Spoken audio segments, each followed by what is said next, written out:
મોટું હતું બેટા.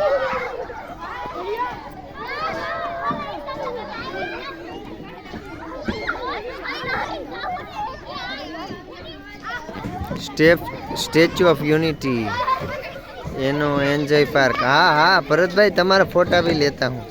લગાવો.